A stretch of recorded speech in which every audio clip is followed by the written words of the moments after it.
1-2, Mike check 1-2. What up? What up? It's the AGM podcast, and I go by the name of JC. Here are my wonderful co-hosts, Dorian, aka Huso, and our lovely queen, Yana Captivates, is back. Welcome back. I am. Thank you. Also, my guy Dre back behind the camera lens. Happy belated to all of y'all. I don't know if y'all know, but y'all like a week apart.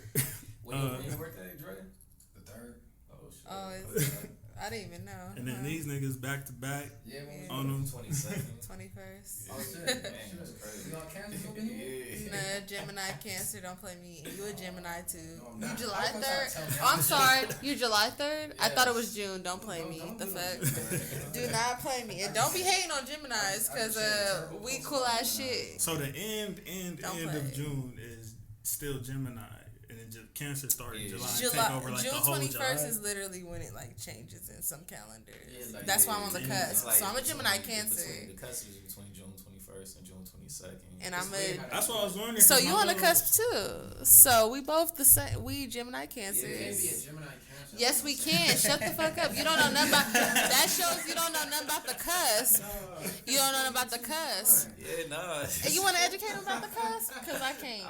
Every time I tell a girl when my birthday is like, oh, you a cusp, and it's like, yo, you. And that's funny because that's a thing. That's funny because for me, it's like I mentioned that I'm on the cusp, and motherfuckers be like, "What the fuck is that?" Yeah. I mean, it's a difference, niggas. Nah, my girl, she got a whole book about astrological signs, and it's like the Gemini Cancer cusp is like a specific. That's thing. real. Oh, that's crazy. Made that. No, they didn't. What was that book made? This nigga is on y'all. No, they didn't. Over 10 years ago, this was a thing. Which means more than likely over 20 years ago, it might have just been a thing. This is my first time in my 29 years of living. And that's your problem. I ain't never heard about that. That's both of y'all problem. That's not. Yeah, I mean, I've been hearing about it for a we minute, the special breed, so. You believe in it too, the two signs? Yeah, well, bro, you can't I can understand. I go back and forth at my leisure. So like, I hear what you tell some people you're Cancer, you tell some people you're Cancer. Yeah. I take whatever qualities from each sign I like and just apply it to myself. Oh, that's deep. That's deep. Okay. I just be like, yo, I'm a Gemini. That's my Gemini side. Like, well, we all hit a milestone today, so it's a great thing that we all here to celebrate it. We on episode 10, so do a quick clap up for that. yeah, nah, That's right. Cause man, really something. Lord knows the trials and tribulations that all four of us have dealt with. You know what I'm saying? To land us here. You know what I mean? Outside of this and within this. But you know, we made it. It's a blessing. So I want to just kind of ask y'all, I guess, what was some of the feelings that y'all felt, going into episode 1, and I guess like how did that transition to like how you feel now, or some ways, or is it like polar opposite? Go first. Whoever. Yeah, I don't know. I guess a little bit nervous just because I'm not used to seeing myself or hearing myself so much. Right. Nah, for real. And just, like I see people with podcasts, I watch Breakfast Club and stuff like that. Right. And it looks simple and it seems simple, but it's not. Like, especially, right. We have like the topics we're going to talk about. When it comes time to talk about them, it's like I'm still trying to get my thoughts together and like, sound casual and energetic and like, all that stuff. Charismatic at the same time. You think about a lot of different things. But it's still a process. You feel me? I feel like we got 10 down. I still feel like I'm still perfecting my whatever you want to call it style. Right. My podcast style. I agree. Piggybacking off that, yeah, absolutely. Trying to figure out what you want your identity to be on the podcast, etc. For me, I guess I was super nervous in some aspects because, especially being a black female who does not think like the stereotypical black female at my age, it's kind of, I was definitely nervous about that aspect and how I want to put forth that because it's not for everybody, and that's okay. Right, as it's changed, we've had to, get to know each other better over the months. That's still something we're working on, just as far as like, making things more conversational, which we're doing pretty damn good so far.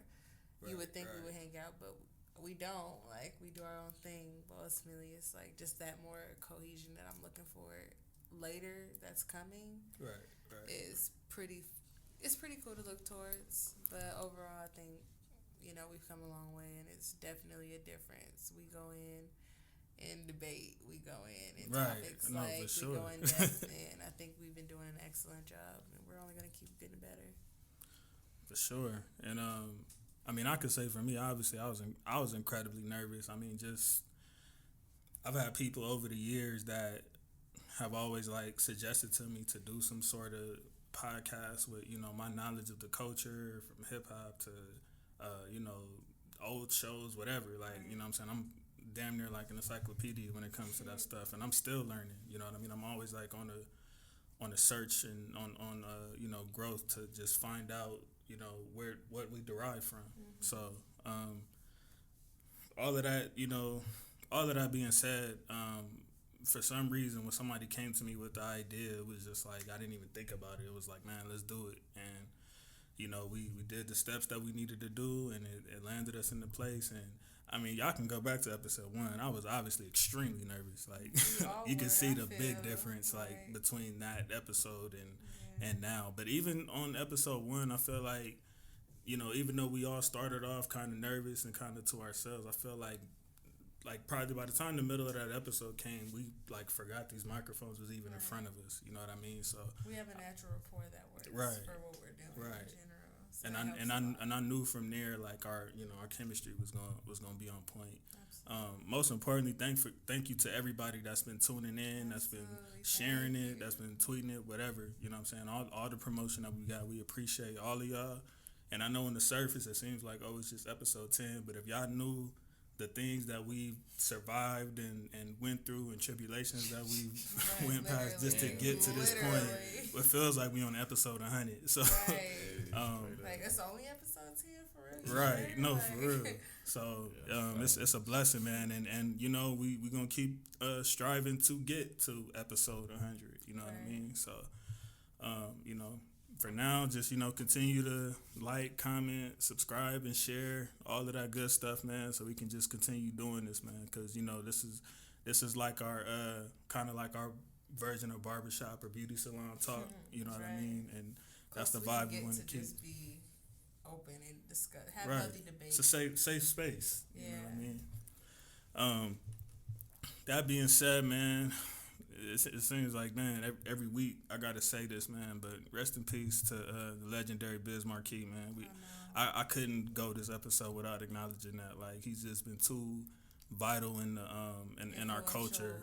For me to just kind of try to brush over that or something like that, man. But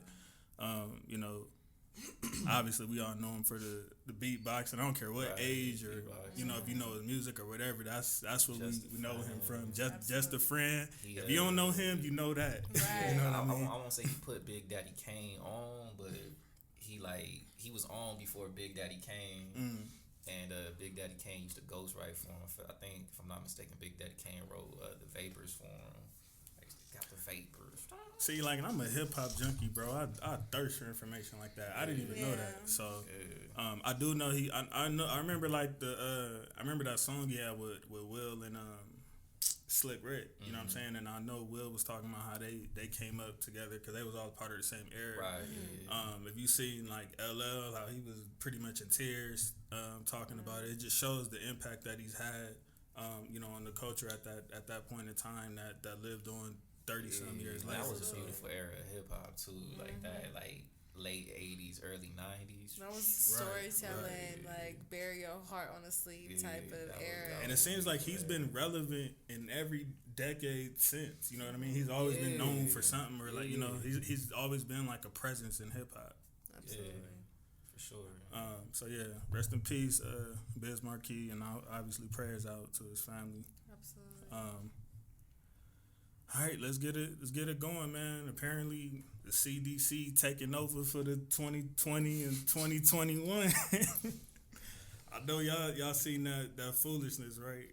Yeah, that was awful with Juvenile and Manny Fresh. I can't believe Manny Fresh Two true legends for sure. I feel like they kind of So, I mean, if you needed a bag, you could have just said that. Right. Kind of thing. Like, you could have just said that. If you needed a little extra pocket cash, you could have just made that clear. But this was very blatant in that.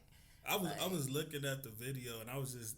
Y'all remember Chris Tucker on Rush Hour 2 when the Chinese dude was performing Don't Stop Till You Get Enough? And he was like, am I the only one listen to this? Man, destroying a classic. Yeah. Pretty much. God damn. Facts that I thing, rewatched it that's today deep. and I was just like, from some of the lines, even...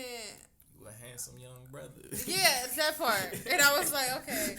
And then they really focused on Scott. Oh, girl, really focused on Scott. She zeroed in on him, and it's like, why Scott? Why this? Why is this a thing? Why BLK? Like, right. Y'all really went out on a limb here and tried to appease, like, government. Yeah, so what do you think like, this says that they really going this effing far for this vaccine? Have we seen some shit like this? Exactly. At this point, like, I mean, if appeasing the black community was like a video, it would be that, or trying to sway the black community to vaccinate. Like, but it's these damn goofballs actually going on with this shit. It's given very much poorly made Weird Al Yankovic type shit. Like, and I fuck with that nigga for real. Like, parodies are funny as fuck, but like, it would have been better. Trapped in the Drive-Thru was wonderful. But considering like it wasn't a parody. It was dead ass. That's part of the problem. Like, I thought that's part of the problem. Like, it wasn't a parody. Y'all really trying to. Okay. Who was behind that though? Like what? That's what I'm saying, bro. I didn't like the shirt. No vaccine, no bucking. Like, this is weird. To get vaccinated. Right. I know Juvie and Manny didn't do that on their own merit. I mean, but they made it very clear they needed a bag personally. Well, they probably hit them with $1 million each, like 1, 2. Go at it. To make this. Yeah. Like they had to hit them with probably, man, I don't know. And then they blasting her community and words across the screen and shit. And I'm just like, this is strange. But it's very strange. It reminds me. I don't know if y'all remember. I don't know if y'all know battle rap culture, but like DNA and Charlie Clips, they had did like a campaign commercial for Joe Biden and Kamala Harris. Okay. It was kind of like it had like the same energy to it, like the same energy where it's like, what are y'all doing? Like, it's rare when you see a black person just obviously, like, you're obviously selling out right now. It's like you're obviously doing this just because they gave you money. Right. Just like you did this just because they gave you money, not because you wanted to really do something feel it. Yeah, no, that's strong about that. Felt about it's like this is purely for the money, and it's obvious. Even like you said, like it's ruining a classic. Like, it as the late 5 to 10 years, it's been even more popularized. Like, part of why that song is still in circulation is because of club culture, and it's like, y'all fucked up the song talking about backs and shit up. Like, fuck you. Like, what are you talking about? To it the same, exactly. Like, that tarnishes. Like, when you hear parodies or remixes or certain things, like, it's gonna replace sometimes, because regardless, it's gonna be catchy. Catchy shit sticks. So when it comes down to it, y'all tarnishing a good song and a club favorite for a vaccination that y'all may or may not even believe in, because black community, right? So like, we may or may not even be into it for real. Did y'all even take the vaccination? Nope. I doubt it. And y'all probably had, like, not you guys, but I'm talking about even them. Even them, like, did you guys do it? And if you did, it's like, all right, cool, just to make a point for the video. Did you see that video and was like, you know what? I need to go get vaccinated now. Right. Like, yeah, that's another thing I was going to say. If that video really made you say, you know what? I need to get vaccinated off of that. You got much bigger issues than that, my brother and sister. So that's off. Like, even the way they were portraying it, like, you've been in the house, that's gonna be your quarantine thing after, and it was just weird. All of it was strange, and it was weird. It was strange. It was poorly put together. Old Girl's verse was like, half of it was saying the word Scott. Like, I just couldn't. It was just too much. Like, it was too much. It was not. And I'll also say this, even though it's cool for real, not related. I wasn't planning on talking about it, but just between that and then like this whole like mask off, effing mask on, whatever game they playing right now. Yeah. I really think that's like a part of they plan or tactic. I'm sorry for being a conspiracy guy, but I think that's a part of like they tactic to say like, oh, see, if y'all would have got vaccinated, we wouldn't be shut down again, or we wouldn't have to wear a mask again. It's like they trying to like give a taste of like, when in reality, you know, us being open again. It's like if we had boundary controls and self-controls, right, exactly. There's many other things. We wouldn't be, you know, increasing like we are. But ultimately, everybody here, we're out, and they want to take it to the most extreme, pack out every place beyond capacity and everything like that. Right. I mean, part of me feels still like black people don't know how to act, period. Like, because we still want to go to strip clubs, pack them motherfuckers out, be in every club possible, see every celebrity site, and be at every concert when it's not that deep. Because we was wilding, and that shit still exists. Like, that shit's just mutating what and getting happened? Worse. Like, it was some big. They didn't remember that they did that pool party in Houston. No, but I'm talking about it was like a holiday. Like, I don't know if it was like not Veterans Day, Memorial Weekend, or something like that. When everybody was in Miami, like I forget what that was. Super Bowl? Nah, it was more recent. Like I want to say it was Memorial Day weekend, but they was wilding in Miami, like wilding, like on top of they've been wilding in Florida, period, though, since this got started. They never really had a real like shutdown type of thing. Yeah, I mean, I guess black people, we just so used to like suffering. It's like, hey, we damned if we do, and damned if we don't. But here's my thing too, though. But it's a whole pandemic. It was a worldwide protest, like in the heart of the pandemic. If worst case scenario was gonna happen, why didn't it happen during that?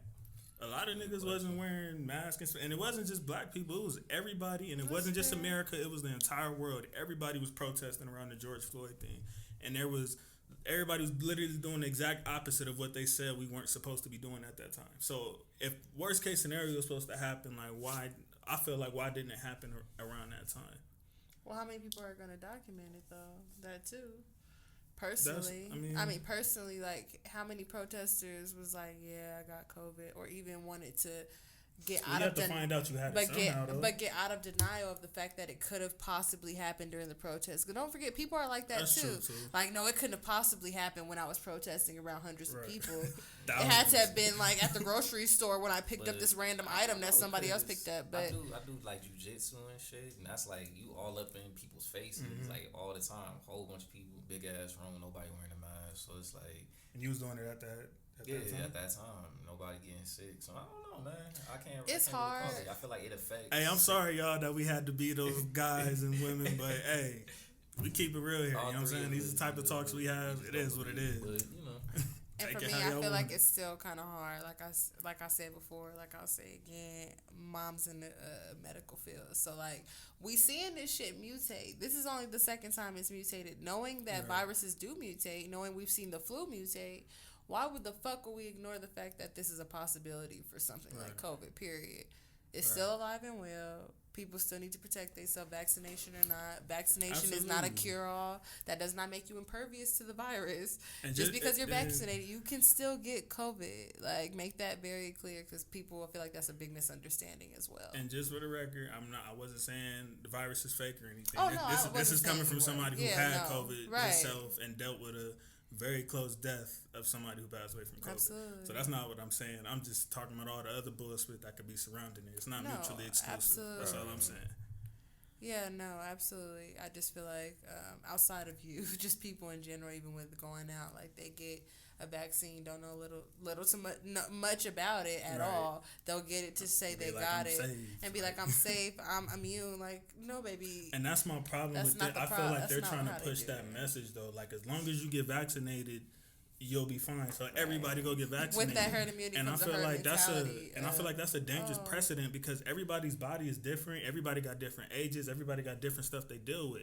Everybody shouldn't just go get vaccinated, but they're just telling everybody blindly, everybody go get vaccinated, and if you don't, you this horrible person. And I don't agree with that. I'm not cool with that. And I feel that in COVID, just like any other virus or any other disease, some people can be asymptomatic when others, and just carriers when others will have full-blown symptoms. Like, everything is so finicky, and there's so many variables to it to where it's hard not to be a conspiracy theorist about it, but it's also hard to deny it, but it's also hard to want to 100% believe it. It's just too much going on to where it's kind of difficult to find where you stand.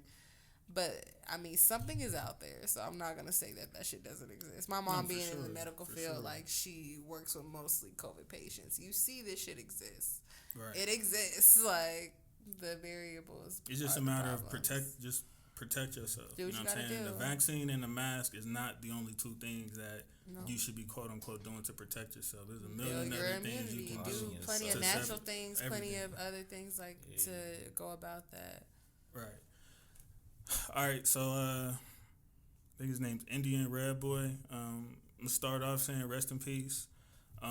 That's the boy that I guess I don't know if he went worldwide viral, but I know for sure in our city his situation went viral. He was murdered in cold blood on Facebook Live, and the rumors going around was that it was due to him defacing a Nipsey mural. I haven't heard about that. Yeah, I saw that video. That was around the corner from my gym. Yeah, I couldn't watch the video. My girl kept trying to tell me to, but I don't know. I don't like watching shit like that. But from what I heard, like he was on live and got killed on live, and I guess he was on live with one of his people or whatever. Yeah. And the rumor went out that him and a friend of his was kept like I guess defacing like a Nipsey mural. But then there's also been rumors later on that it could have been over abroad or something like that. But the hypothetical of that being I guess the due to the Nipsey mural, how would you guys feel about that? I haven't seen the video, so I'm a little up in the air about it. If somebody really killed him like that, the way that he got shot up, because he was defacing the Nipsey mural, that shit is crazy. And I love Nipsey, but it's like, god damn, like it's a mural. You feel me? Like it could be repaired, it could be, to just like. But you playing with people. I get it, but it's like playing with somebody's brother. You playing with somebody. You know what I'm saying? And I'm not saying it's warranted or not warranted. I'm just giving the devil advocate aspect. I get what you're saying. Like, cause if put myself in that position, I wouldn't do anything disrespectful. That's almost like pissing on somebody's grave. Right. Damn near. Right. And so it's like what he means to the city. And you know where he come from. He apparently LA, oh boy my bad. Oh boy, come from the same thing. He's from Inglewood fam and all that. Yeah, so he understands what I mean. I would hope, him being affiliated with whoever you're affiliated with, just being in the city, understands the climate of the city, understands like life out here just ain't really. It doesn't mean too much to take anything. So doing something like that could bring the energy of you getting killed. But just outside of that, just to think about it, it's like damn. That's wild. That's somebody like that. And you say you was kind of close to the situation, right? Yeah, no, I was around the corner from my gym. Like I could have ran to the spot, honestly, like full out. That's crazy. How you feel about that? Like I said, it's my first time really hearing about it. When you put on this, I wasn't sure what you were exactly talking about. So get that debate. Well, somebody being young, what was it, 18? 19? He was 21. 21-year-old young black man who allegedly defaced the Nipsey mural, and there was a retaliation to that, and their retaliation was to murder him while he was sitting in his car on Facebook Live. What is your thoughts on that? I mean, I feel like that's that's a bit much. Overkill, no pun intended. Yeah, no, low key. But it's like, granted, I'm someone who's like, fist fighting is for fun, personally. Like, that's a threat to my life. So it's like, if I'm in a fist fight, I'm going to protect myself as if my life was in danger, period. So I would disable you at any point needed. But for something like this, where it's so public and not like that, but this wasn't his op. Like, there's not enough information given. Like, this people deface property and art and murals simply over that mural. No, but that's exactly. That's my thing. Like, people deface stuff all the time for accident, for fun, whatever the fuck. They do that shit. That's not warranting a life being taken, period. I mean, if that's what. But when you play with death, you know what I'm saying? Stuff like that. And I hear you. I'm different about death. I can hear where you guys are talking about, like, the pissing on the grave type of thing. Like, yeah, that's mad disrespectful. Sure. I mean, maybe getting jumped, maybe getting your ass whooped, but like a whole ass death, like that's granted. I get it.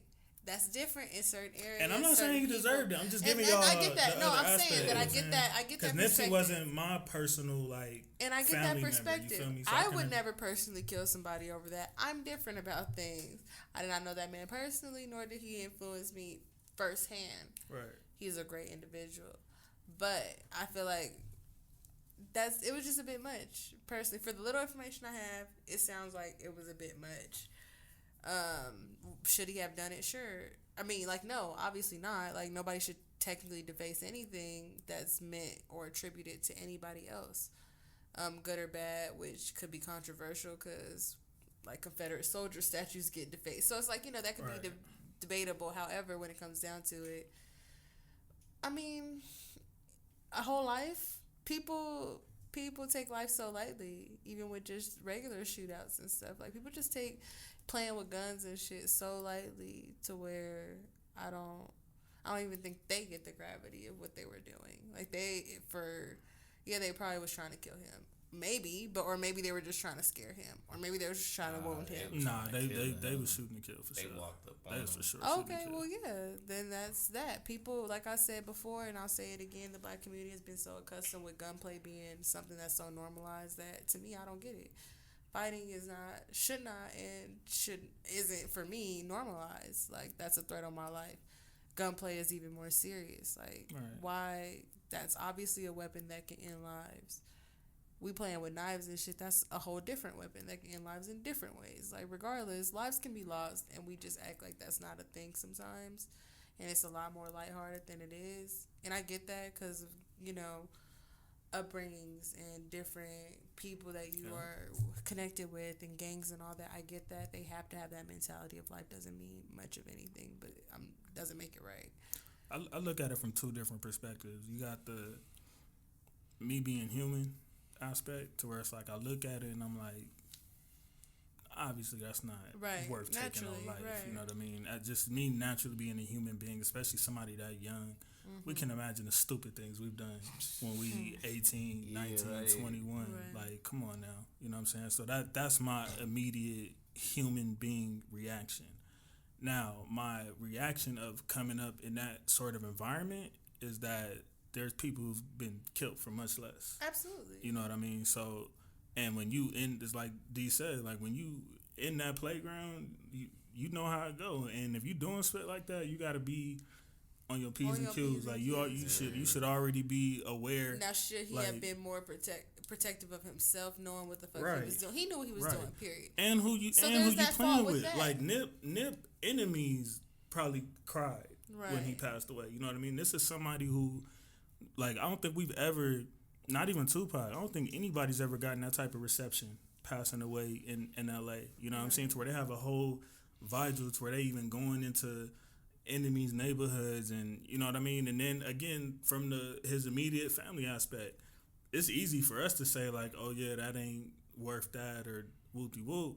But what if that was our mom, or what if that was our dad, or our close best friend or brother? You know what I'm saying? Would we still feel the same way if we found out somebody did that to him? And it's like, you playing with somebody who meant so much to us, who did so much for us, who so much has probably stopped since he's passed away. You know, people's livelihoods, people that probably was dependent on him.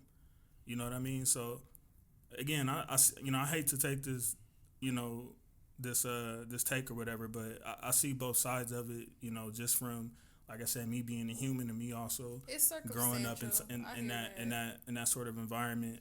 But all in all, I'm a man before anything else. So obviously, no, I don't think that was warranted. And I hate to try to speak for him, but I don't even think Nip would be cool with some spit like that. You know what I mean? So. But ultimately, it's like, what? I mean, he's rest in peace to this man, but he's dead, so we will not find out why he did this per se. But like, why did he even deface it to begin with? Not giving a good reason to that. Allegedly, if it was him, allegedly, like, why did he do it? If he did it, if there was a good reason why, like, not saying any reason would have been good to deface anybody's memorial, right? But in general, it's like you just cut off half the side of the story. He might hate neighborhood niggas. They might have done something. But we don't know at this point. Exactly, We'll we never don't know, and But that's also, part of the problem. Like another thing, where he got shot at is like it ain't really like a Right, active Hawthorne. area. Yeah, I was like, what? I didn't even. I had my auntie and my grandma used to live out there, so I used to be out there a lot. Yeah, I've been there, it's not and I've been really, to South Central. I've been to I didn't been to pretty much every city in LA you can go it's to, and typically a Hawthorne is neutral not somewhere I area. was worried about. Yeah, I can say that. Like, not saying nothing happens out there, but it's neutral. Yeah, you're It's not like, right. You know, right. you're not really gonna run into like no major. It's like being in the valley. It's like there's places where Yeah. stuff happens, but for the most part, it's like you know what I'm saying. So You're when not I said even. Hawthorne, I'm like, damn. You I can. mean, somebody was like, the fact that I said That was a real Hawthorne target, and somebody yeah. like walked up on him, like while he was in his car, it made me feel like they was really Real like target, paying yeah. attention to him. Like, all right, he over here, I'm gonna do it now. Well, I mean, rest in peace to little bro. You feel me? Like I said, as a man, I don't, I don't condone that. I don't think that's, that was worth his life, man. But as everything else, man, hopefully that's something that people take from it. You know what I'm saying? And able to just grow as people from that situation, and we'll just leave it there. So let me read this. The Texas Senate passes bill that removes requirement to teach Ku Klux Klan as morally wrong. They also removed the requirement to teach the Martin Luther King "I Have a Dream" speech. Again, the Texas Senate passes a bill that removes the requirement to teach the Ku Klux Klan as morally wrong in school. And they also removed the requirement to teach the Martin Luther King "I Have a Dream" speech. My response is real simple. That sounds just about right with Texas. So, what's your thoughts on that? I look at it from a lot of different angles, but just overall, where I land on it, it's racism. At the end of the day, it shouldn't really be no question about if the Ku Klux Klan is morally right or wrong. that part, but okay. The MLA Martin Luther King speech.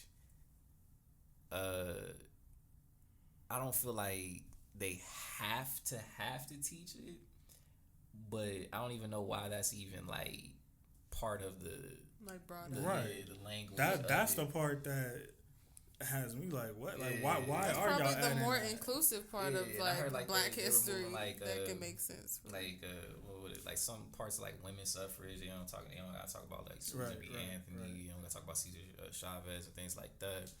So I do see it as racist. Some people might try to spin it more of like we want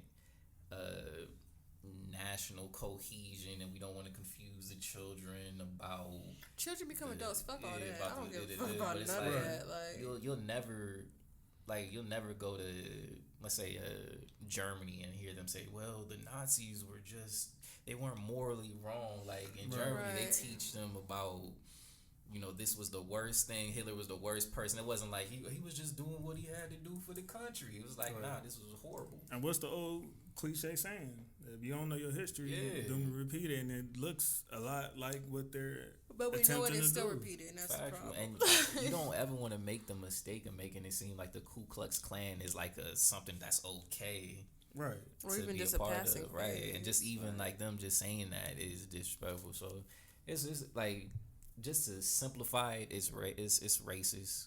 Just simple. I know this might sound crazy coming from me, but I was still shocked to see this with the climate of everything that's happened in this past year. And call me delusional or whatever, but for them to be that bold Yeah. to put something in line like that, like I was hoping it was like some type of hoax or something, or maybe I was misunderstanding something. But I really looked into it, and I'm like, this is like they dead serious with this. Like it's like it seems like kind of like a pushback.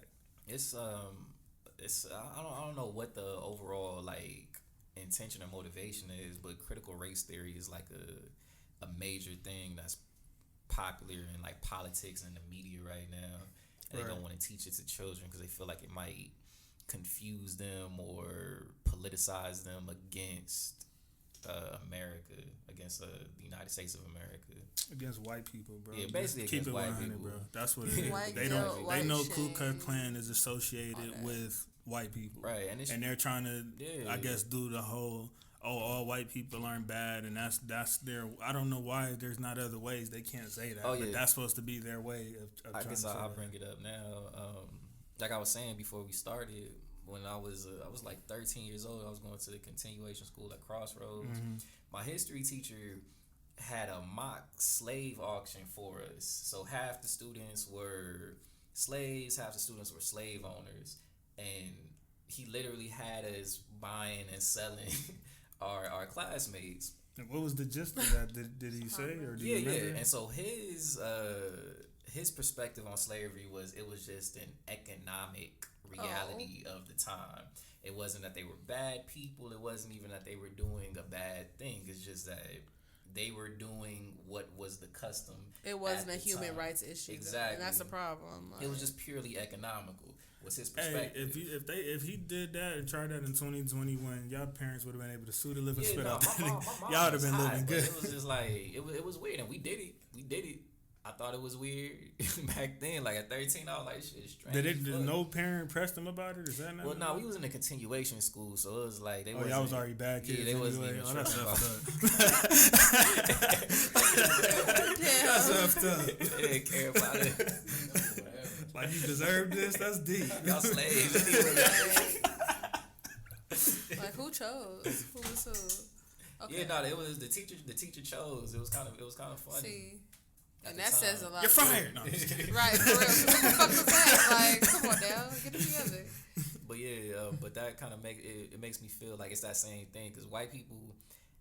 I feel like when white people are doing something racist, they try to be like, it's not racist. It's that was the times they. This is the time, and we're doing this for It's the a period country, piece. Like right? no, Or something like that. They always try to remove it from being racist. But it's like nah, it was a black and white thing. You weren't enslaving white people. It was right. Black people. Those were across the indentured board. servants. Right. They signed up for mean, that shit. even though they treated Hispanics terrible, they weren't enslaving them at the degree that we were, or segregating at the same degree. So it's they like still was colored only and all. You know what I'm saying? And it was still specific to look us. at the history of the Ku Klux Klan. It's like I don't even see how you could even pose an argument that they weren't morally wrong. Like to teach that they were morally right or morally it's a people neutral. thing. Like I guess they're trying to. I guess they weren't from the research I did. If you want to say that as a teacher, you're still allowed to say that. If you want to teach that, you can still teach that. What they're saying is you're not forced to have to put that in to say that, right? You don't. It doesn't have to be in your syllabus or your curriculum, right? That the KKK was morally wrong, which is still trash. Like, why would you even want to remotely? But I mean, I know because the people in the Senate is probably a part of that. Be real, playing devil's advocate, I like hearing nuanced opinions on things. So it's like I don't like when people are forced to have like the same opinion on things. But at the same time, it's kind of like because that's a human thing though. Like I don't care, black, white, whatever color, whatever age, anybody should be able to agree on certain things. Like certain things is just flat out wrong. You don't need no book or no Bible or nothing to tell you that. You just know that is wrong. Period. I feel that's the end of it. But it's just it's just the forced aspect of it. It's like I don't want to force somebody to say something. If you really don't feel it, I don't want you to say it. Like if you don't really feel like it was wrong, I don't want you to say that it was wrong. That's just me on like a existential. And that's what college is for, personally, or at least high school. But we're messing with the conditioning of young Americans. Yeah, period. That's what it is. They're editing the conditioning. I mean, personally, for me, I feel like it feeds into my already conspiracy theory thinking when it comes to histories in general. We've seen it in the black community. All of our history gets stripped away. We get Rosa Parks, MLK, great people. Harriet Tubman, great people. However, barely a drop in the bucket. End there. Yeah. Barely a drop in the bucket considering the people who have been pioneers, been inventors, been people who have done great things for not only America, but, humanity. But we're not speaking on that. We get George Washington Carver and the peanut butter, and we get Rosa Parks, Harriet Tubman. Like, we get very few figures that are great. Don't get me wrong. And it's also like an unwritten rule, even with Malcolm. Like, and it's also skewed information. They're not allowed to say Malcolm was a good. But it's skewed information as well. Like, we know only so much about these individuals, but not the absolute greatest things that have been attributed to them, and the reason why they're names that should be household or otherwise. And with Texas taking this away, that's all we got. Like as far as recognition, yeah, exactly. And that's because we weeded out all the other ones. If you ain't gonna talk about him, who is you gonna talk about? You won't even talk about the person that white people love to try to use as like a armor when they having a debate with black people, and you don't even have to teach that. I think like that's a great point because I was wondering why they would even add that, like, but that I think that's what that is. You basically don't have to teach any type of black history at this point. That's like not the whole civil rights movement, but that's a big part of the civil huge rights part movement. of it. Huge part of it. Talk about the civil rights movement, which isn't just important for black people; it's important for women. It's important for everybody. Right. You remove Martin Luther King, "I Have a Dream" speech. That's kind of like it helps contextualize that whole period of American history. Yeah, ultimately, I feel like it's kind of, I mean, obviously fucked up in a lot of different ways, but like I said, it feeds into that whole, only the people before us get to dictate what the people after us learn, period. And right now, I feel like we're just getting to see it in absolute action, and it fucking sucks. But for me, I'm not surprised because it's like they've been doing this with Black History. Why wouldn't they like whittle things down even further, make things even more particular? Because that's literally what they've been doing for years. Literally, like, okay, well, this broad aspect has been touched up on and has been hindered in some way, shape, or form. Let's get to the nitty-gritty. Let's make it to where every single form of it is nitpicked at and talked about and wrong or whatever the case may be. And I feel like it's very on brand for America right now. Like, I'm not too surprised. Like, it's unfortunate. That's what I'm saying. So, like, I feel bad, but I actually was surprised. I'm not even gonna lie. And after everything that just happened, I can't. Y'all still bold enough. You tried to have good faith in it. For me, like I said, it satisfied the conspiracy theory of like history books and shit. For me, throughout my lifetime, like we really don't know. And then getting older and learning more about Black culture and stuff, it's like, oh damn, we really don't know. Fuck. And then now it's like, oh damn, like now we're getting the example of how we don't know. Right.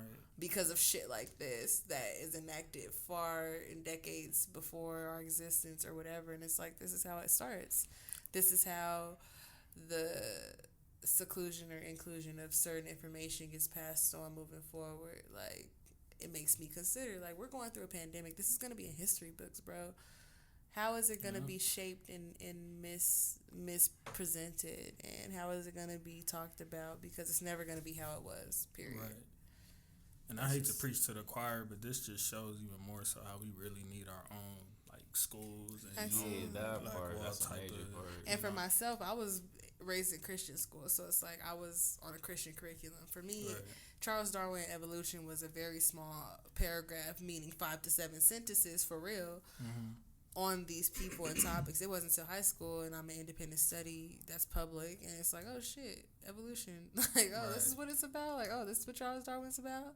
Then college, etc. But like having the Christian aspect of sheltering and taking out certain things for several years of my life, it's like, damn, that's crazy. I didn't learn about a lot of different things until I was in public high school in some fashion.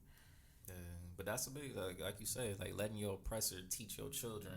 It's like, what do you expect? So I'm not even really mad at him about it. It's just kind of like we're seeing how humanity goes like, personally. Like, we see how generations in humanity and history goes. I feel like we don't know a fraction of the history of what's happened before us because they get to control what gets passed down, just like we get to control what gets passed down, and that's exactly what we're doing. We're controlling what gets passed down. Black men and women that we should know about that we probably don't know about. No, we absolutely don't. Not probably. We don't. Like, all the Black inventors, like, most of our common household things are by Black inventors, and we never know it until we find a fucking list on BuzzFeed or some shit that's real obscure, even more obscure, of like, oh, this is the great Black inventors you didn't know about. No. Like, nah.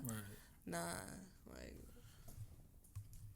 yeah. And, the hell was I about to say? I don't even remember. All right, whatever. I forgot. We'll move on. So, DaBaby. I'm gonna just ask y'all what side y'all on. Did y'all see the video? What video? So he pulled up on these kids and selling the candy. Yeah, selling candy. Okay, so he ended up giving them only, I guess he bought one piece of candy from each of them because he felt like they trying to finesse me. So because they trying to finesse me, I'm gonna just buy one piece of candy, take these $4, and he got back and posted the video for comedy or whatever. So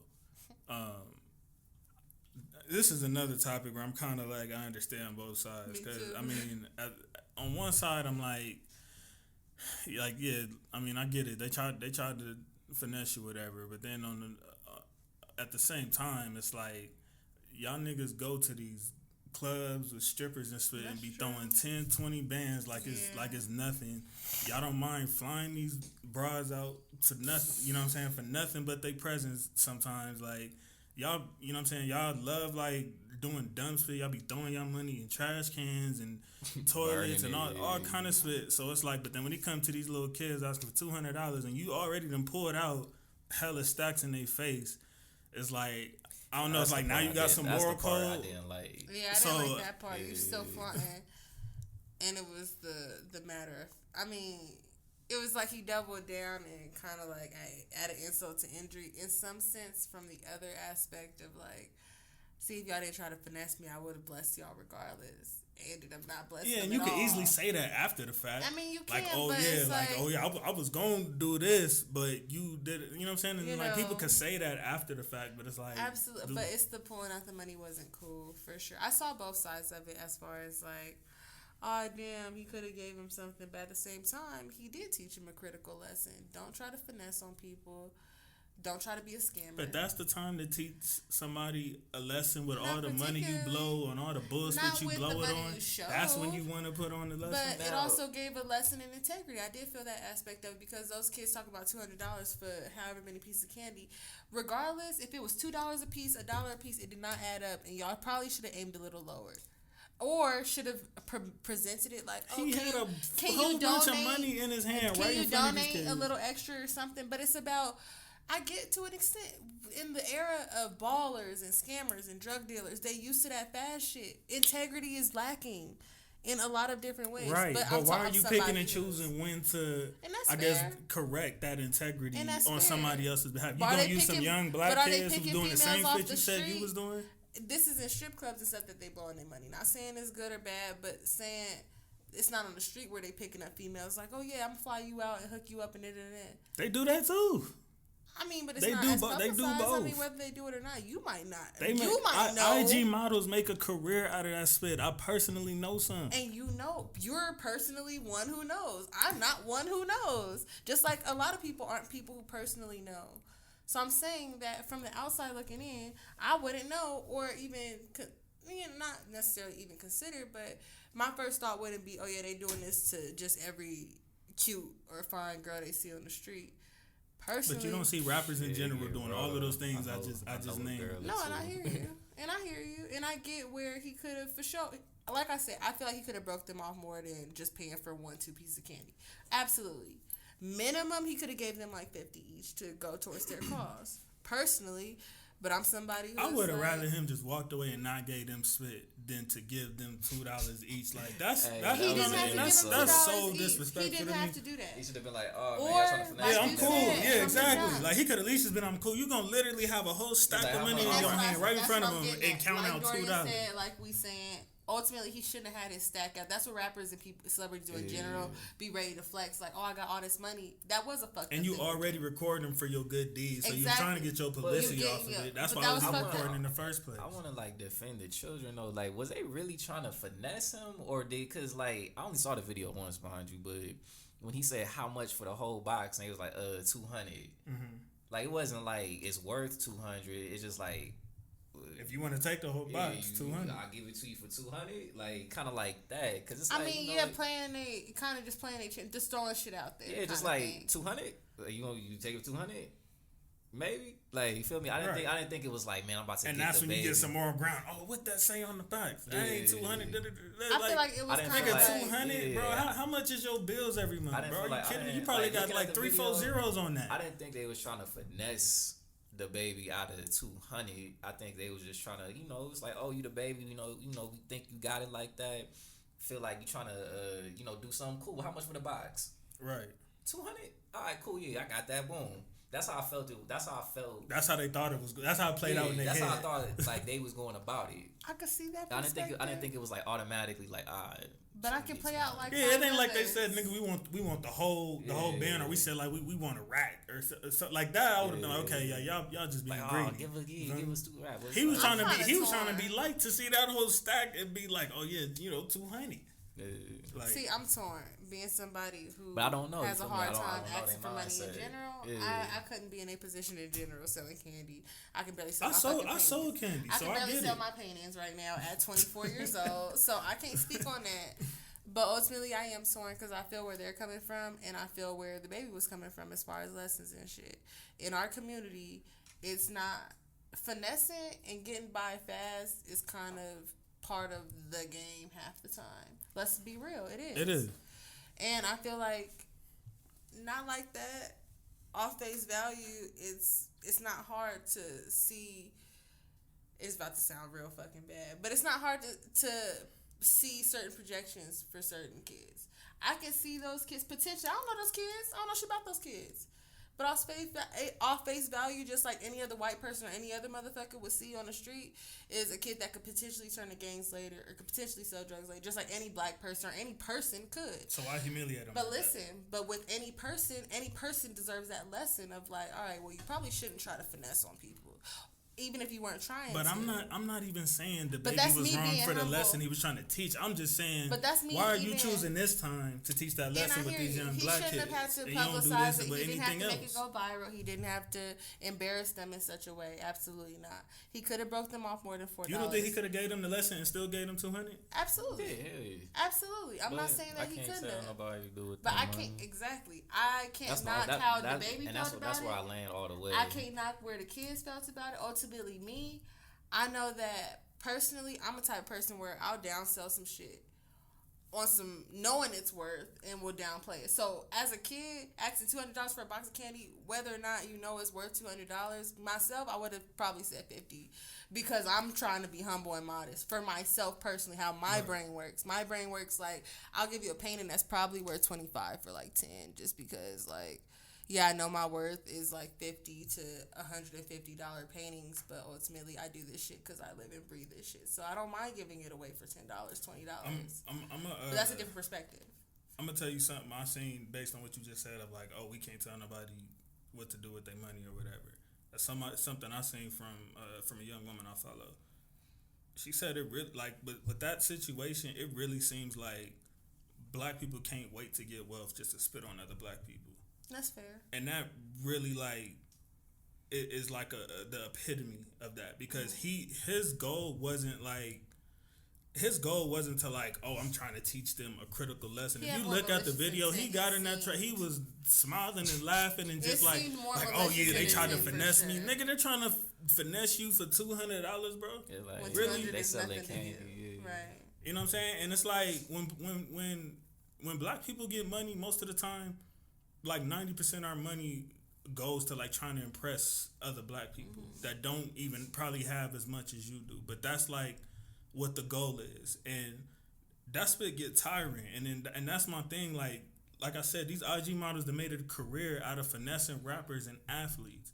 But when it comes to something like that, that's when it has to be strictly to this code or I got principles on how you supposed to do this or that. But you blow money like there's no tomorrow. And we shouldn't be telling people how to deal with their money, but it's just like these are the same, I guess, I don't know, social media figures or rappers or whatever. These are the same people we look at and we supposed to like look at them as like they supposed to be like our heroes for the community because they done said 1 or 2 songs or something. I mean, that's part of the problem in itself. Like I feel like moments like that is when you really see how they feel about our people. When you dealing with just your everyday black person, not the ones that's in the same room in the same circle as you. Right. That's when you find out what they really about. That's what I go about. And I'm somebody who didn't work with hundreds and hundreds of A-list celebrities. Not to flex or nothing, but I've worked with damn near all of them, and I could tell the difference of the people who really stand on what they stand on and feel how they feel, and the ones that they do that in the public eye, but behind closed doors.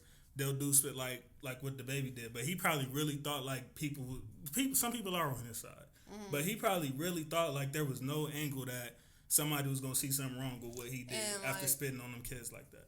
I have, like I said before, I can see a few different sides and get the perspective in a few different ways. Ultimately, I can see where he can feel like, play the devil's advocate, like, oh, you know, maybe he was just trying to teach a lesson other than being malicious. But was his tone and attitude like that? No. It wasn't a teasing of attitudes, for sure. It had more of a malicious intent behind it, personally, from watching it more than once. But ultimately, I can see the divide. I can see where both people lie. I can agree in different aspects with both sides. But ultimately, luckily, I don't have to give a fuck. Nor do I have to have it, you know, Right. plague my mental, because that's his business.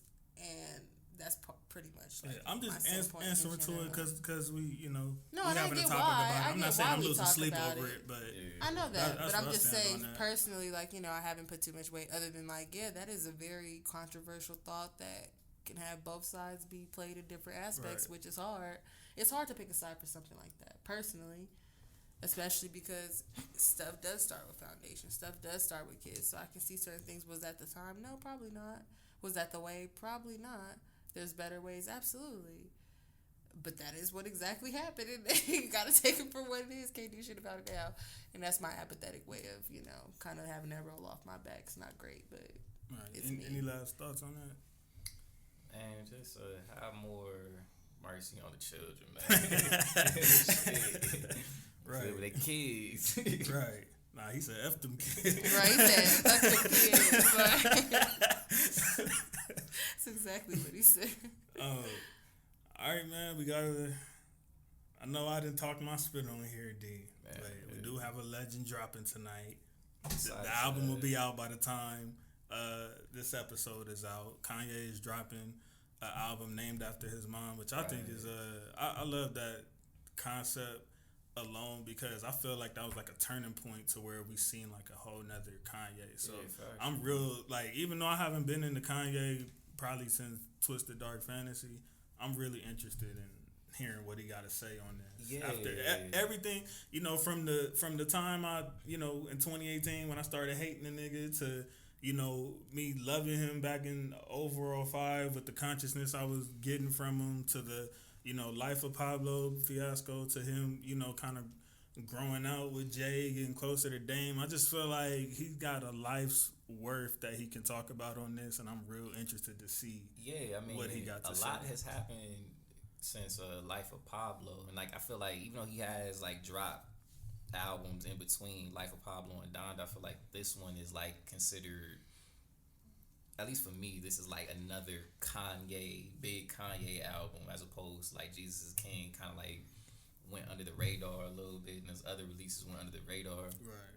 This one, like, got all the promo behind it. You feel me? Got big names on it. You got that excitement, like, and it's It's rare. that Kanye feeling. Yeah. Like you don't feel like you got this on the last Exactly, album. and it's, Like, it's rare, especially nowadays. Like, dudes drop albums like all willy nilly. Right, Don't all really care over about it. the Don't place, really yeah. cause too much attention. So for him to like say I'm dropping an album and everybody's excited for it and feeling it and getting ready for it, I love that feeling in hip hop. I feel like it's really needed. Right. Excited, and I just like Kanye. Period. I like him as an artist. I think he's probably not just the greatest hip hop artist, but the greatest artist in music that we've had in a long time. Just as far as the music, production. I know I'm really going in, but the music, the production, the visuals, just everything, the clothing, all that, just all wrapped in one. Nobody does it better than Kanye. I used to feel like that until I found out the nigga wasn't writing spit. So if you want to do that, we can do that. But I'm telling you where I stand. I feel like he lost a lot of points when I found that We'll have a out. whole nother rap debate, because it's like I definitely get what you're saying. As a rapper, it's like if you don't write your own lyrics, you get taken. I can out only of give you certain- but so much. Yeah. You automatically get taken out of certain conversations. I wouldn't put you. Like if I made the greatest of all time rapper list, Kanye's not. Like I don't rank you lower or higher. I just take you off completely. So like Drake is my nigga. I wouldn't put him on The only that reason type of list. I feel like, because I know he wrote some of his stuff. I can't say Obviously. how much, but you know, he wrote a good portion of his stuff, and I feel like at the end of the day, He didn't write his best work. I can't say. But at the end of the day, I gotta give it to him. Not like the best rapper, because that's a whole. To me, that's I'm not talking about lyrical. I'm talking about the rapper list. But best art. I'm talking about like best art. I know what you talking artists, about, nigga. Like just on some artist shit. Just like as far as like I have a vision for how I want this to be, how I want it to sound, how I want it to look. I feel like he's the best with that. I feel like you gotta put him in a producer. Put him in a producer conversation, bro. That's fair. Put him in a producer conversation. How you feel about Ye at this point after everything being said, what you've seen in your lifetime? Like where do you stand? I'm more concerned about his mental health than anything. I mean, being a fellow bipolar individual, I can recognize things that he's done in the past as a mania and otherwise, and it's like. I hope you like good. I see the wall that's fit. I hope you good, because like people be caught up in the hype and stuff, but it's like this is just another manic episode, which I hear you, but other people don't get it and they don't hear you, and it's like news to me that he has a new album coming out. Cool, I'll check it out, but for me, probably mine. Oh, so you will peep it? Sure. I mean, I didn't peep any of his gospel stuff. I had no interest in that. However, I'd say when I was most a Kanye fan would probably be way back, like 808 Heartbreak type shit. Ooh. Like, yeah, like those are some of my favorite Kanye projects personally. That's a different that's a different Ye right Yeah, there. That's different. It's different. So it's like, I like some. I wasn't expecting you to say that stuff. album. I'm sorry. You Yeah, threw me for a loop with that. That's when I really. That was the album for me to where I was like, damn, Kanye is really an amazing artist. From production to music to lyrics, like the way he changed it up a few different times, it was a great album. So that's where I kind of connected. See, I thought he was crying for help. That's how I looked when 808s came out. I was like, okay, this nigga's like, this is not the Kanye that I've been seeing the last 4-5 years. This nigga's crying for help right now. Right. That's how I looked at it. I was younger, so I wasn't into mental health at that time. So for me, it wasn't looked at as that. It was like, oh, he taking on a different side of him, maybe a different flow or whatever, more vulnerable flow, regardless. But it's like, it was different and it was dope as fuck, and it showed his artistry. I felt. Not saying later projects haven't, but I felt like later projects, then came the Illuminati, then came pandering to certain crowds, then came different conspiracies, and then we hit like, 2017, the bipolar One Life is Great or whatever the fuck, and that was cool. Some of them, but they were very, very exemplary of like his bipolar, because it was all over the fucking place. That's how I felt it was like. It was all over the place. I love it. It was cool. It was cool for the clubs and stuff, parties and stuff. But it was just funny you mentioned 808s, because there's I don't know if you know, but there's so many rappers, not really these new niggas, but like at that time between like 2008 to like 2011, most of the rappers that were coming out at that time were saying that 808s was like their influence for them going forth.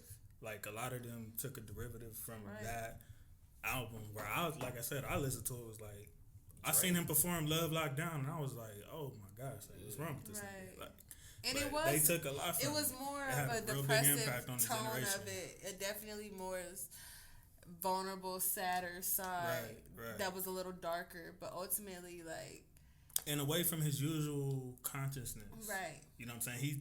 He was like real selfish on that album. Like, I need to deal with me this, and what I'm going through and how my mental going. Like, it was different. It's funny, I should actually revisit that today. It's been some years, but like revisit that as an adult and really look at it, because it's been a while. Like, it has. For me, like I said, I'll check it out. I like the reference to his mom being the album title. That's cool. I think that's great. I feel like, I was never a fan of his clothing line. I never felt that. Yeezys. I never felt that. You wouldn't rock a pair of Yeezys? Absolutely not. I feel like Kanye had a Kardashian curse. He definitely had a Kardashian Absolutely. curse. Like, he fell into that for sure. In between his half sci-fi / Jesus time shag wear. Like, he didn't know what the fuck he wanted to do. Man, I don't like it. You remember the shag? Damn, I forgot about this. Oh my god, that's when I was like, that real post-apocalypse wear.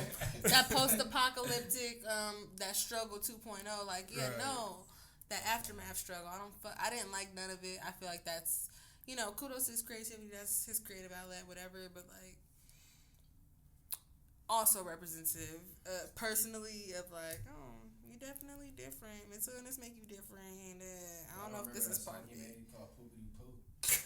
Absolutely not. Oh yeah, that was at that's when he was trolling though. I think he was trying to say like, I could do any type of song, do whatever the hell I want. Y'all still gonna listen to this shit. Like I think that was his whole point of that. Yeah, like that's when I feel like he was definitely cursed by the Kardashians. I feel like he kind of got caught up in that. I feel like he lost. I feel like the turning point of where he lost himself landed him to the Kardashians. That's fair.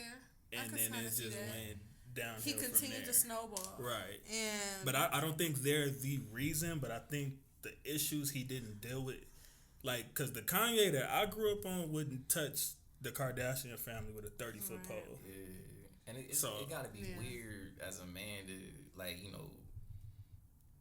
prior to meeting a girl, see her in a sex tape and be like, I want to wife you. And then act like you got Mother Teresa when you do get her. I didn't get that. Let you be the Kardashian. There's that too, I guess. I don't care who she is. I mean, don't get me wrong. That's a business move for sure. Yeah. It's a business move. for sure, but I mean, not for Kanye though, nigga. Nah, he's for Kanye. He helped they brand. Well, like, and mind you, she did. Let's not shit on her all the way, because she did help bro out of debt and all that other stuff, from my understanding. False. No. That is a rumor and a narrative that's been going around. What happened was Kanye tweeted that he was 50 million in debt, which is insane. He cleared that up immediately, but nobody remembers that. Okay. And I knew that nigga wasn't no 50 million in debt. I just know, like, Kanye. You gotta remember, with these celebrities, they broke be different than our broke. Understand that. You know what I mean? So when he said that, I knew there was something off. He immediately cleared that up in a TMZ interview and said, no, I wasn't saying I'm in debt right now. I was just saying that. I spent $53 million over the past 13 years chasing my dreams, and I wanted to just make sure that all entrepreneurs in America knew that, it's possible to go under and still make it out. At one point, I was trying to empower myself. You guys keep telling me to start my own brand and all that and not go to these people, but I tried that. I tried to do it on myself, and I lost. I think when he did the Houseway, he said it there. He was like, I spent $13 million on my own money, and that crashed for reason A, B, and C. So he went into debt, but his companies and his deals with Gap and all the stuff he was doing, that was where he started. Like, he was already in the middle of rising back up. But, the Kardashian clan out there put out this narrative that Kim was the one that got him out of debt, because at one point people were thinking that she was still richer than him until she went on I take that back. And until she went on like Jimmy Kimmel or something and said like, well, he's richer than me, and then that's when people started realizing like, oh, this nigga's about to be a billionaire. So, and that wasn't, I'm not trying to get on your neck or nothing, but I've been seeing that narrative a lot, and I never answer to it, because I'm not about to waste my life seconds sitting there defending Kanye's financial status when I'm trying to get there myself. But yeah, I just need to point that out. That's a false narrative that's been running, and I dare somebody to challenge me on this. Find where she says she got him out of debt, or he said it, or vice versa, or whatever. I'll cash app you whatever you want. That's a bet out there. Now, that being said, you ready for the smoke? Yeah. You ready for the smoke? You sure? For this what? Smoke? What do you say? Rank Kanye's discography. Oh God. He got a lengthy discography too. Shit. Don't ask me. It's like we gotta take it and say like the whole best to least. All right. Well, least I gotta start with least. Least for me is Yeezus. Shit. I'm gonna just start right there. Yeezus is always gonna be the absolute worst.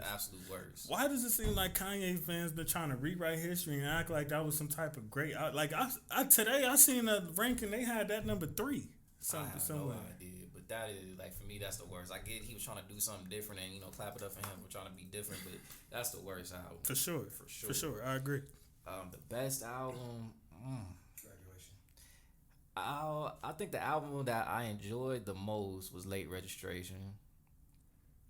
Probably Late Registration. Then after that, And it's like, man, I watch so many interviews and videos about how late registration came to be. I ain't even gonna get into it, but it's like he connected with the composer of another movie called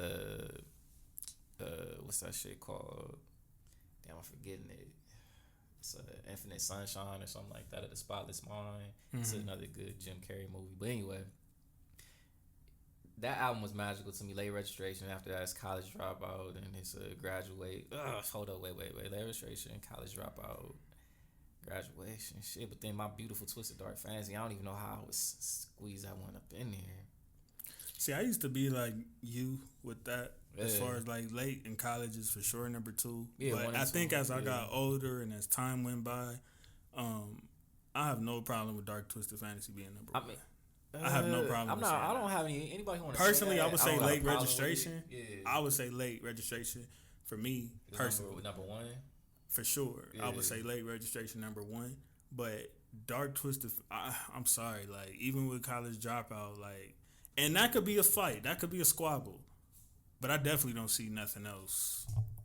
It's just like, I be thinking like, man, College I cannot Dropout really was, say, I cannot. And as far as like how the albums aged as well. Yeah. Like, I feel like Dark Twisted Fantasy aged way better than Graduation did.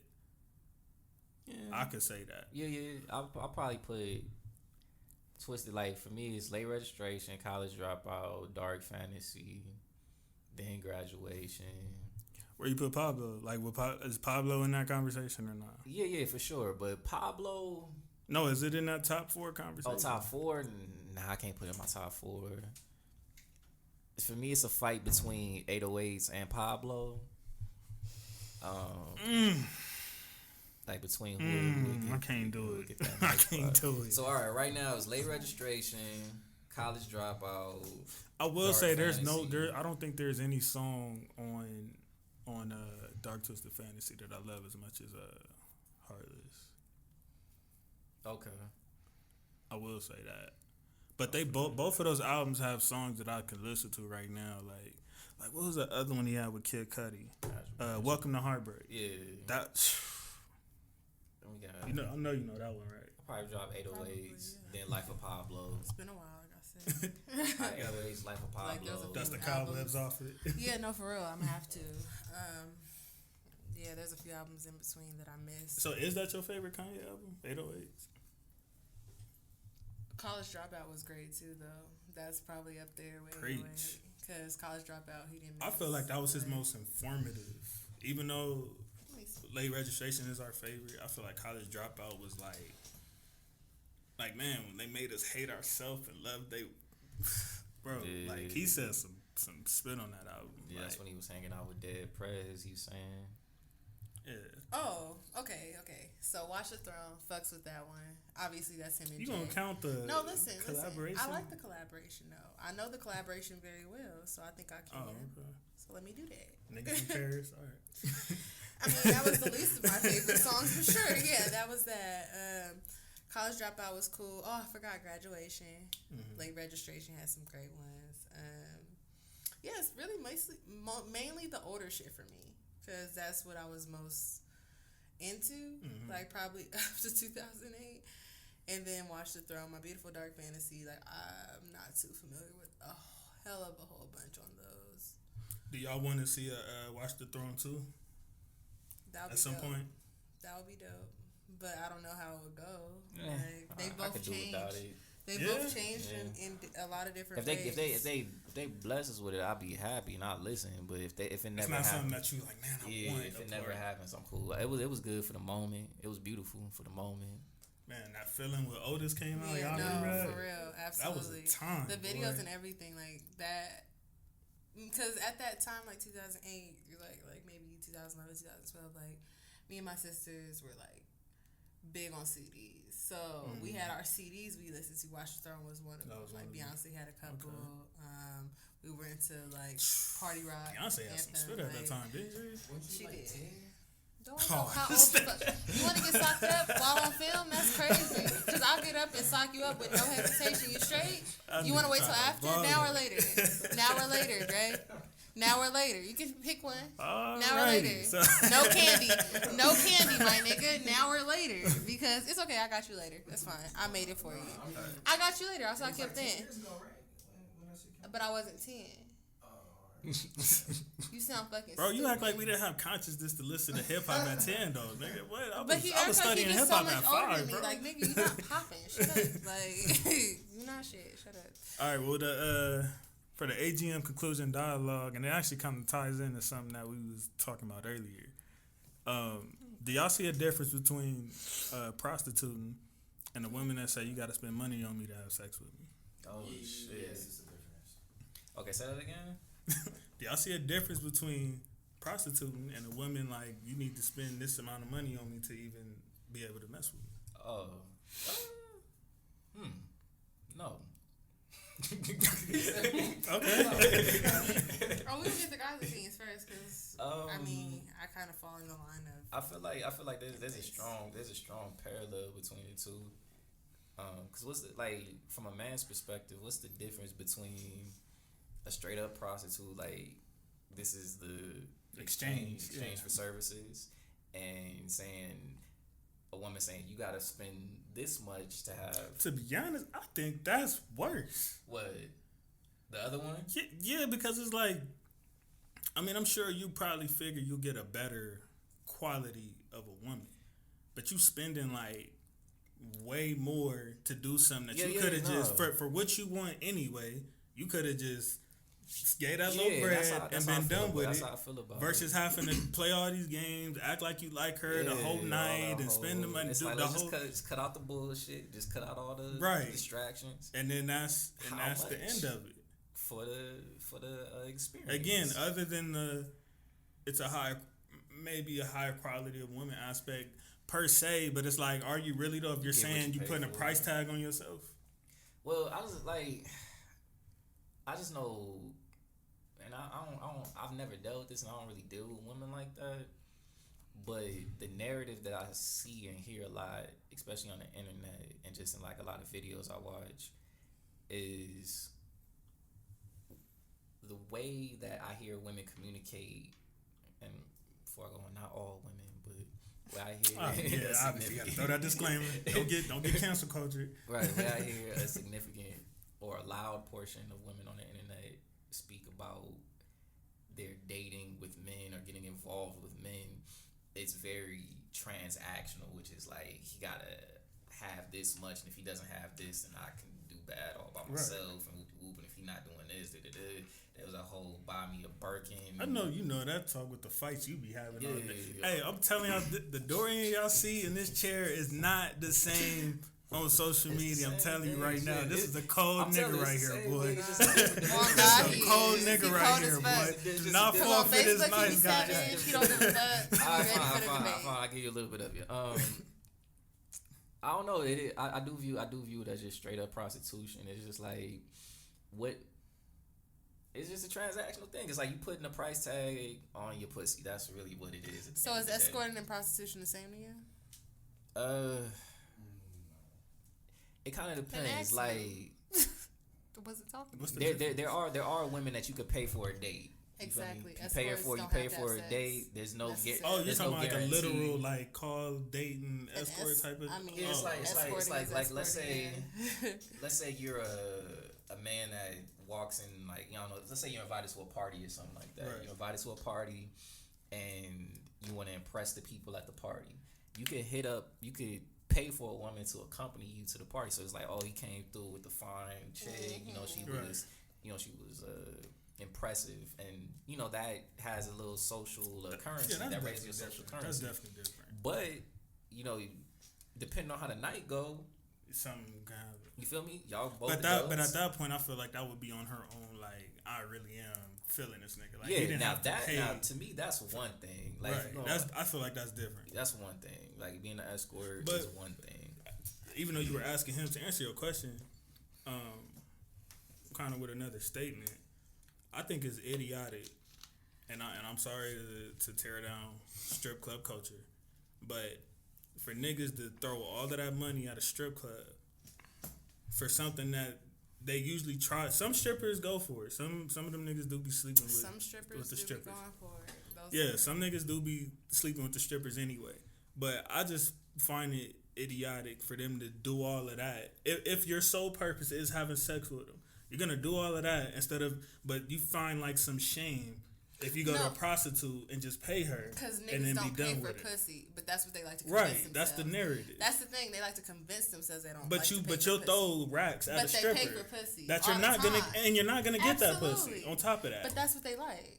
I mean, I'm telling you firsthand. Like, okay, so from my point of view, being a dancer, technically in a lot of feminist circles or otherwise, technically I'm considered a sex worker because I am a dancer and working to appease sexual fantasy. Not needs, not physically. I get paid to get looked at. That's the difference. There's levels to the shit. You do.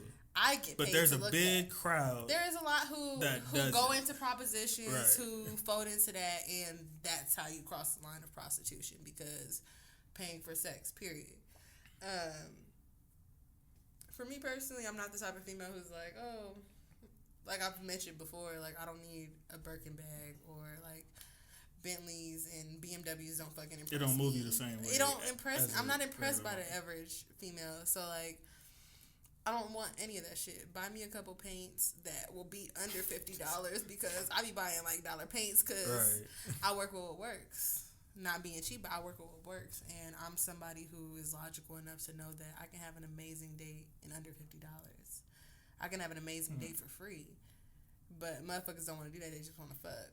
Yeah, but to answer the question, if a woman comes to me and tells me it costs this much to get with me or whatever. No, they're not going to say it like that. They're going to say you need to make this much. Make this much? In order to deal with them. No, but why would she care how much you make? Some won't say it like that because others will say it straight up and be like, no, in order to fuck with me, if you want to pay for it, it has to be this much.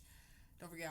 That's obviously prostitution though. I was talking about the girls who like try to find. It's damn near like the OnlyFans thing. All right, well yeah, all right. It's not the same as prostituting because prostituting is like money for sex, but it's the same as escorting.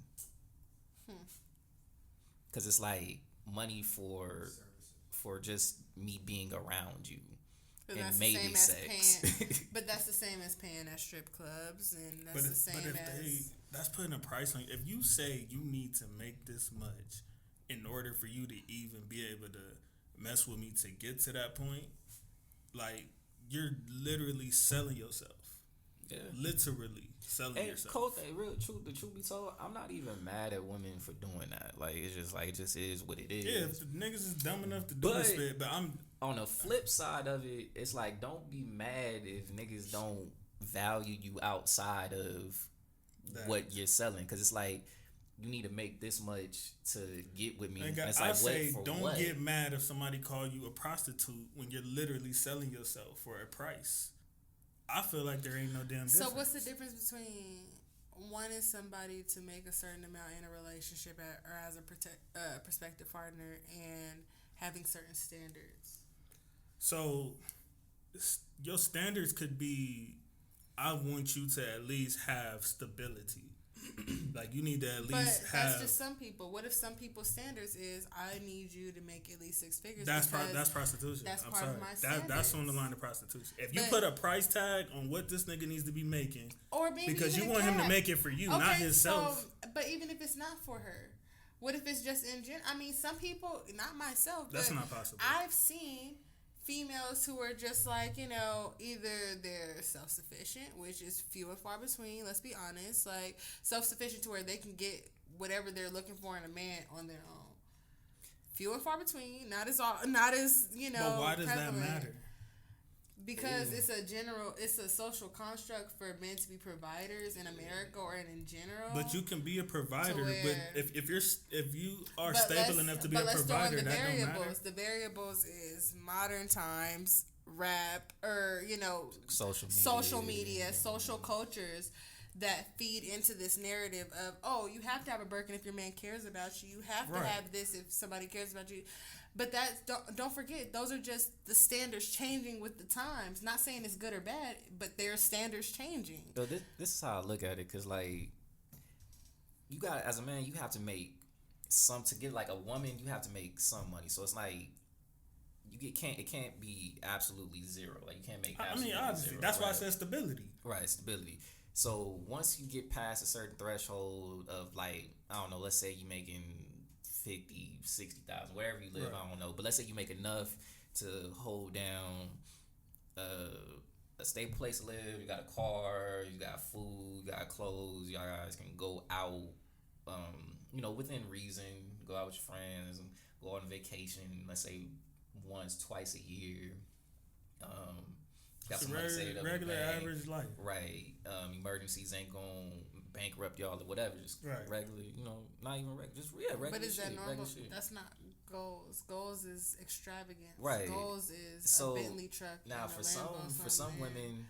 Birkins and man, we could have a whole nother podcast about this whole thing. For real, I don't even know why you chose this to be an ending discussion. But it's like social media really has fucked the game up. Not just because when and I feel like this affects women more than it affects men. They see like the lifestyle being projected. It's like, oh, I want that. From these rapper girlfriends. From the girls. Rapper like, athletes. I mean, athlete wives and girlfriends. And it's like, ooh, I want that. What I Rolls Royce for their birthday. Getting the whole BBL joint or whatever. On that tip, but then also it messed the game up, or just I don't want to say messed the game up, it just kind of altered the game a little bit, because it's like now their ability to not just see it, but then also be able to access those men through social media, and then also to be able to generate income through social media based off their sexuality. Just those three things really change the game up. So it is far more transactional. So it is more like parallel to But that's prostitution. the thing. They turn around and put them unrealistic expectations on regular because they men. just so happen to get that and be lucky. But that's bro, perception. That's human. That's the human condition of perception. I literally just seen a woman online tell academics that she would not mess with a nigga who got less than 200,000. Well, it's like, so you're telling me that if a nigga make 150,000 a year, that's still not good enough for your standards? How the hell is that not prostitution? You got to see like. It's all about the psychology of like how the psychology and the social norms are changing. Social norms today is you can be an influencer off TikTok, you can make billions of dollars off TikTok, Instagram, any social media. But those are still 1 in a million situations. But barely as much. Like not as much as before it was like becoming an NBA player is like. It's very difficult to do. That's a dream, but that's not something. 1 in a million. Yeah. For sure. But as far as Instagram culture, come on now, as much as you just said, IG models be around. These motherfuckers, there's a culture around people who have to do literally nothing but make videos doing nothing or makeshift nothing to make money and become millionaires. That is a thing. It's a very strange reality. It's very strange, but that's reality. To the psychology, and they've like done a little studies on this, especially like with dating apps like Tinder, Hinge, and shit like that. Right. They'll show that like women want the top 5% of men. Like the top 5%. That's a thing. Yeah, it's a thing. Like if they rank the people on the app. When they break down the data, like men, how many likes they get and all that. Yeah, how many likes on shit. Like men, we're more like when it's like, what's your type? I tell people like, as men, we don't really got a type. We got like a range of type of women that we'll fuck with. It's like, she falls into a range. Most women, they want a man that's looks like this tall, this type of build, and makes this type of money and has this type of like social this type of shit to go with it. And it just so happens that the majority of women flock to niggas like that. And for the rest of the men, but here's the thing though, like, why does he want? Because niggas don't care about how much money you make. First of all, most of them not even bringing what that nigga bringing to the table, because it's a lot of people on earth that's not bringing what they bring to the table. Which is pussy. So I mean, I feel like that comes with it too. The most attractive. They pussy is niggas, worth but that. Listen. But niggas like the bitches who have the most wanted of pussies and the most wanted of attention. Right? They want to get the Aries. They want to get the Jada Chiefs. They want to have sex with them.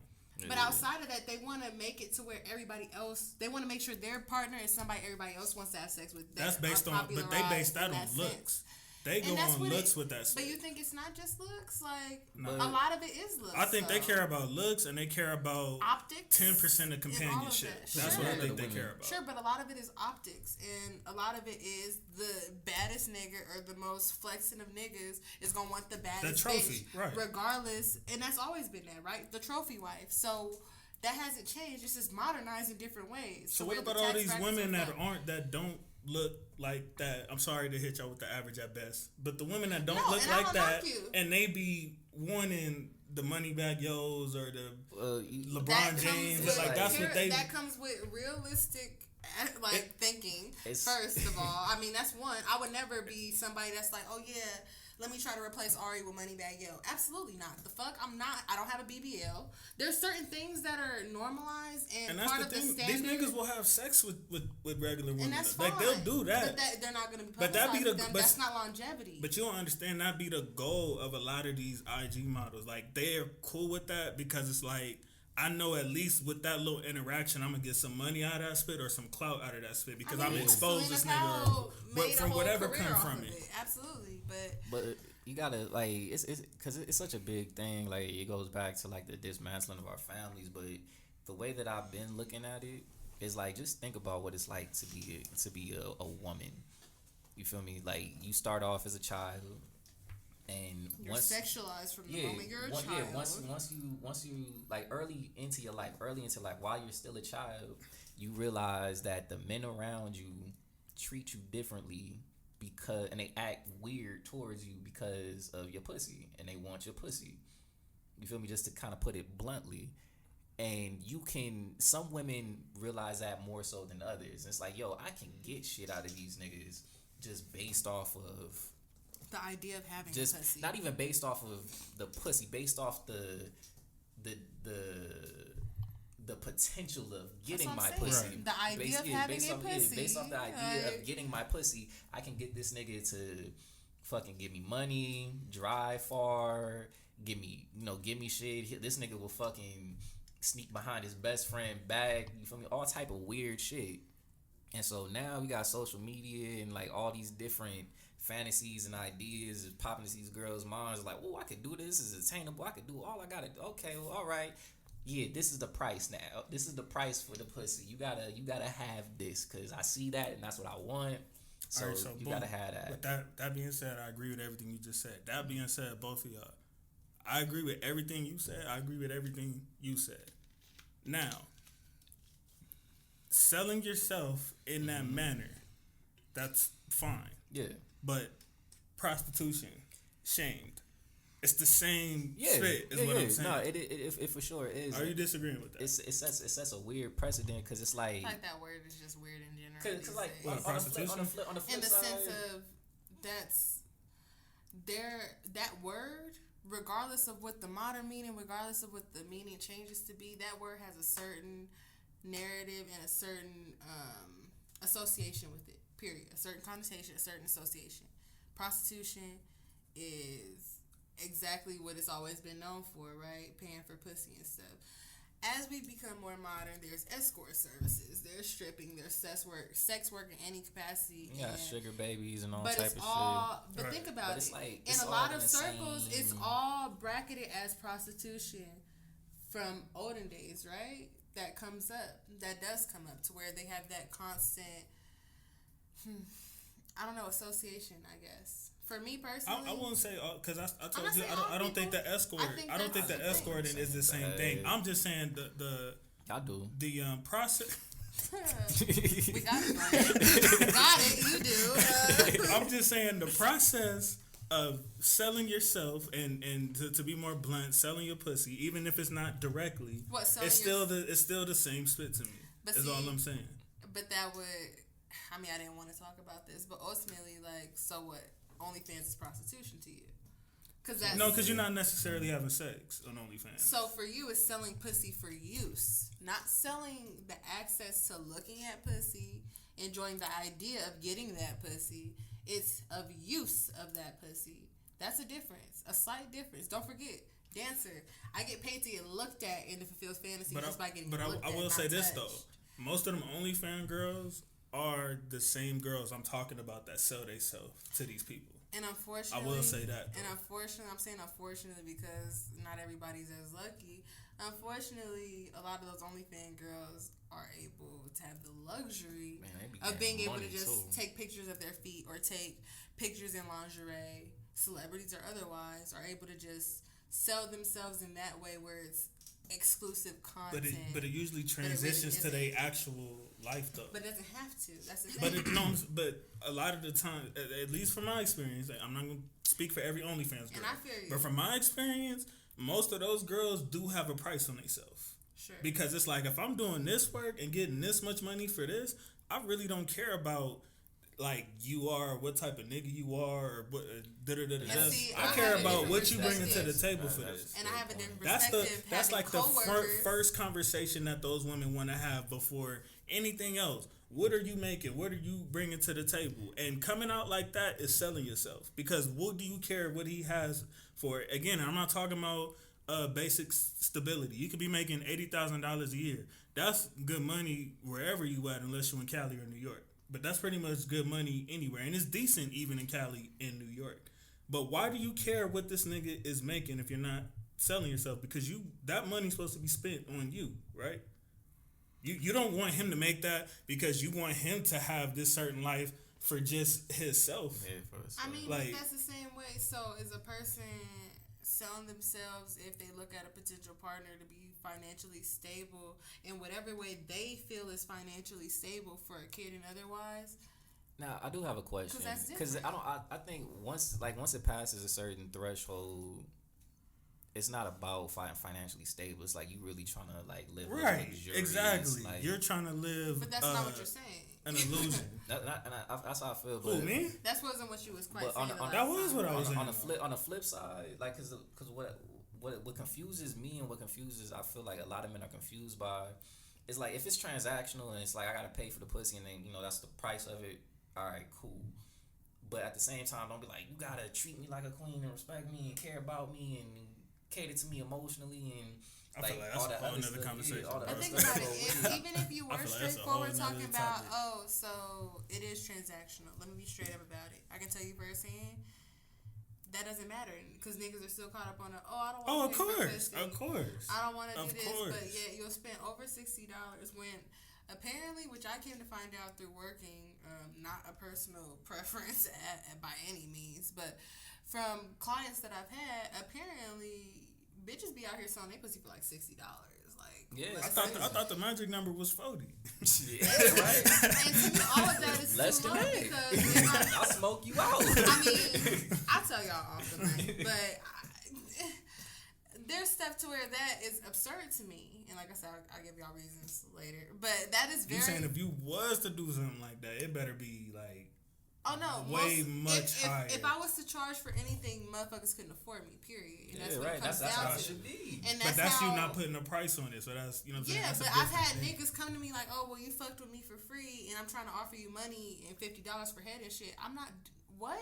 Buy some art and shut the fuck up. I ain't never heard no spit like that. But that's I crazy. have, and I'm a female with a vagina that's apparently some type of good because motherfuckers harassed me for years on end, and to this day, as of this week. After 3 years of not having me, being like, yeah, so I'm just trying to, but I've told you. I'm going to pay somebody that I used to have sex with for free. I ain't never heard that before. That's deep. I ain't gonna lie, man. And I refuse. I'm not saying that I would, but I understand. I understand the idea of like, man, I want to have sex with her again, but I don't want all the other stuff attached to it. So, would you accept $1? Like. That's a good perspective. That's a fair perspective. I mean, yeah. I mean, sure. In some situations, yeah, that's a great perspective. And if she's down for it, no, all right, cool. Yeah, to each his own. If she down for it, that's that. I'm not. But I respect that perspective because it's like you can't really put a price on your body. Something that's priceless, period. Yeah, I don't know about other difficult. females, but I know myself, and I'm not. Yeah, no, that was a I know great you wasn't answer. talking about me or nothing, but it's just like ultimately, it's like I've dealt with shit like that where it's like, Right. oh, well, you dance and they expect certain. That's not part of my That- job that's description. close. Yeah. Let me let you know one thing about it. That's not. I mean, you part of my can't job help description. how your I can't profession is, and you expect- choose to move there. You like was on some diamond split, like Some who? diamond seen from Players Players Club? Club.